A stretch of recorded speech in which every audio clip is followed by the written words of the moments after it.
Is a fight for freedom, old top. I'll do it. For America.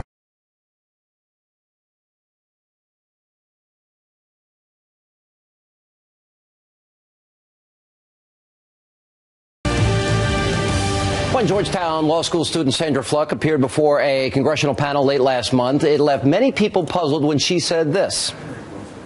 I attend a Jesuit law school that does not provide contraceptive coverage in its student health plan. Without insurance coverage, contraception, as you know, can cost a woman over $3,000 during law school. For a lot of students who, like me, are on public interest scholarships, that's practically an entire summer's salary. All right, so where did this number come from? Now, we're having a hard time figuring out her math because according to Planned Parenthood and their website, birth control pills can cost anywhere between $15 and $50 a month, which is about $180 to $600 per year. Even condoms cost less than that. Now, here to sort through the discrepancy, Fox News contributors Tamara Holder and Monica Crowley. Look, I'm not an expert, so but I've done a lot of research. Very graceful. Okay. Nowhere near $3,000. It's and you can get it as low as $9 a month. Yeah. And I mean, condoms cost what, like $1 a piece or something? You could get like a 6-pack for, under $10. Not that I know, Mom. But I will say this. Look, the point of her testimony was not even accuracy. Okay. The point of her testimony, this is all about government power and control. This is all about backing up the Obama administration's decision to mandate Catholic universities, Catholic hospitals, to force them actually to disavow their conscience and their most deeply held religious beliefs to furnish this kind of contraception when they don't want to because their beliefs would be violated. And this is a Catholic university we're talking about. The Catholic teachings, Tamara, are very, very clear. And the point is that the figures she threw out here wasn't even close to accurate.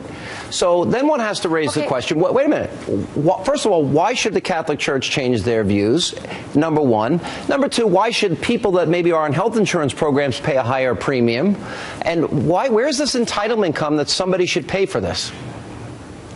Okay, well, I like how you give me all of these loaded questions all at once. But the first thing is that number one, she's a student. This was part of I know, because I'm a smart liberal, Sean. This is about a school health plan, a school coverage that this woman and other students want. They want coverage. They want birth control. They want whatever they need I gotta stop you. We don't have a lot of time. That's the first thing. It is not publicly funded. You can you asked me multiple questions. But you can buy it. You can get it for $9 a month. Where? If you're insured. If you are insured, you can get it for $9 a month. Why if you should don't somebody have the insurance, else? Then it's more. Tamara, you got to let me in. Why should somebody else pay for somebody's birth control, especially when we're talking about a college university?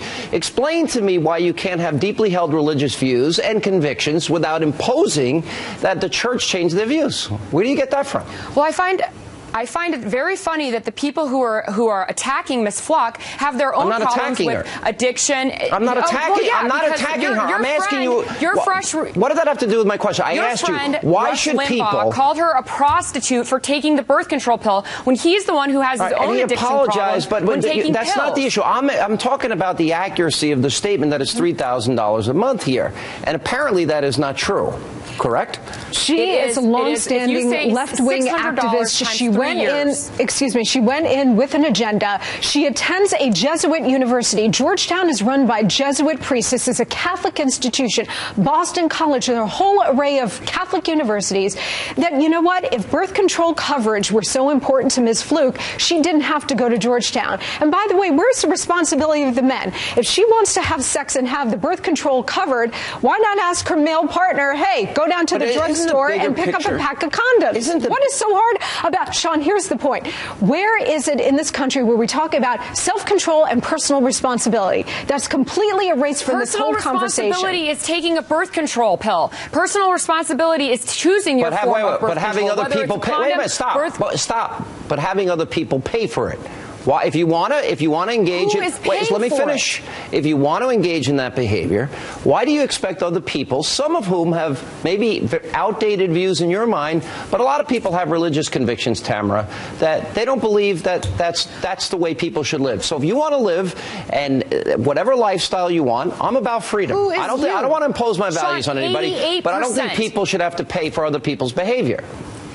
88% of Christian college students age 18 to 29 reported being engaged in sexual activity. According to who? The Guttmacher Institute, an arm of Planned Parenthood?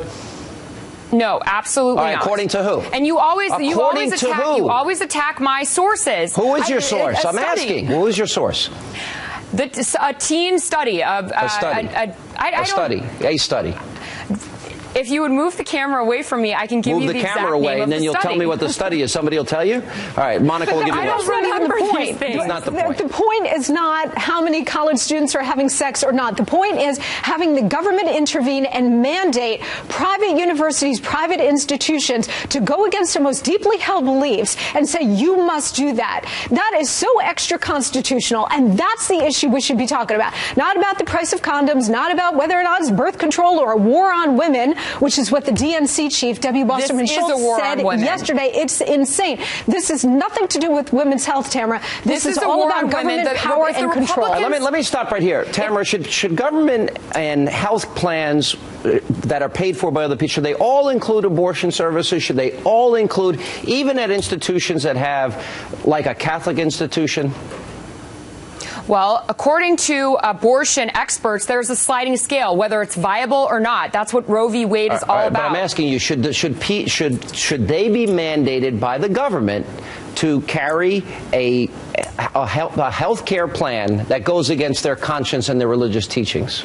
Absolutely. If you are an employer so you don't believe or in you freedom have of a religion. student at your school, you don't believe in freedom of religion, then? The church here has engaged. They are employers in this situation. They are educational So you don't believe in freedom providers. to practice your religion. The government's going to dictate to you, and that I'll give Monica one more last word. There are plenty of secular colleges and universities in America. If you don't want to go to a Catholic institution that's not going to cover abortion-inducing drugs or birth control, then don't go there. There are literally thousands of secular colleges where this is not an issue at all. Guys, we got to run. Thank you both for being with us. And coming up next, we begin the work that the mainstream media has refused to do. Tonight, we begin Project 2012. We will vet President Barack Obama. Tonight, we start with Dick Morris. He'll be here to kick off our 2012 project, Vetting Obama. That's coming up next. And we're expecting Prime Minister Benjamin Bibi Netanyahu to take the stage any minute now to deliver his highly anticipated address. Stay with us right here on the Fox News Channel. We'll bring that to you live.